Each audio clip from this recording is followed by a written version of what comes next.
தற்போதைய அண்மை செய்தி. சென்னை ஆழ்வார்பேட்டையில் செந்தில் பாலாஜியின் உதவியாளர் வீட்டில் ரெய்டு நடைபெற்று வருகிறது. தமிழ்நாடு மின்சார வாரியத்தின் முன்னாள் அதிகாரி காசி என்பவரது வீட்டில் அமலாக்கத்துறை ரெய்டு நடைபெற்று வருகிறது. சென்னையில் செந்தில் பாலாஜி உதவியாளர் வீட்டில் ரெய்டு நடைபெற்று வருகிறது. சென்னை ஆழ்வார்பேட்டையில் செந்தில் பாலாஜியின் உதவியாளர் வீட்டில் தற்போது ரெய்டு நடைபெற்று வருகிறது. கூடுதல் தகவல்களை செய்தியாளர் ராம்குமார் வழங்க கேட்கலாம்.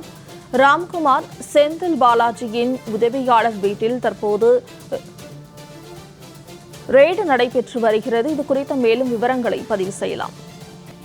சென்னை ஆழ்வார்பேட்டை வெங்கட் ரத்னம் சாலையில் உள்ள காசி என்பவர் வீட்டில் சோதனை நடைபெற்று வருகிறது. சென்னை ஆழ்வார்பேட்டை வெங்கட் ரத்னம் சாலையில் உள்ள காசி என்பவரது வீட்டில் அமலாக்கத்துறை சோதனை நடைபெற்று வருகிறது. கூடுதல் தகவல்களை செய்தியாளர் ராம்குமார் வழங்க கேட்கலாம். ராம்குமார், தற்போது சென்னையில் செந்தில் பாலாஜியின் உதவியாளர் வீட்டில் அமலாக்கத்துறை சோதனை நடைபெற்று வருகிறது. இது குறித்த மேலும் விவரங்களை பதிவு செய்யலாம். நிச்சயமாக இன்று காலை முதல் அமலாக்கத்துறை அதிகாரிகள் தமிழகம் முழுவதும் பல்வேறு இடங்களில் மின்துறை சம்பந்தப்பட்ட இடங்களில் சோதனை நடத்தி வருகிறார்கள். குறிப்பாக கரூரில் உள்ள செந்தில் பாலாஜி தொடர்புடைய இடங்களிலும், அதே போல மின்துறையில் ஒப்பந்தம் எடுக்கக்கூடிய ஒப்பந்ததாரர்கள் வீடுகளிலும் சோதனை நடைபெற்று வருகிறது.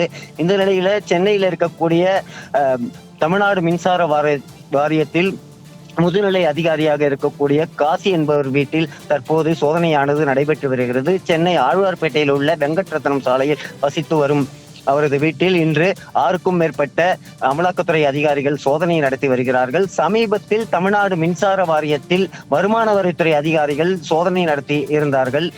அதாவது தொழிலாளர்களுக்கு வழங்க வேண்டிய டிடிஎஸ் பணம் முறைகேடு தொடர்பாகவும், அதே போல தமிழகம் முழுவதும் தனியார் நிறுவனங்களிடமிருந்து வாங்கக்கூடிய மின்சாரத்தில் முறைகேடுகள் நடைபெற்றதாக புகார் எழுந்தது. இந்த நிலையில் இன்று காலை முதல் அமலாக்கத்துறை அதிகாரிகள் சோதனை நடத்தி வருகிறார்கள். ஆழ்வார்பேட்டையில் உள்ள அவர் காசி என்பவரின் மூத்த அதிகாரியான காசி என்பவர் வீட்டில் சோதனையானது நடைபெற்று வருகிறது. பல்வேறு முறைகேடுகள் தொடர்பாக இந்த சோதனை நடைபெற்று வருவதாக தகவல் வெளியாகி இருக்கிறது. இந்த சோதனை முடிவில் எது மாதிரியான முறைகேடுகள் மற்றும் இந்த மின்சாரம் கொள்முதல் செய்ததில் நடைபெற்ற ஊழல் குறித்து வெளியாகும். மோனிஷா. ராம்குமார், தகவல்களுக்கு நன்றி.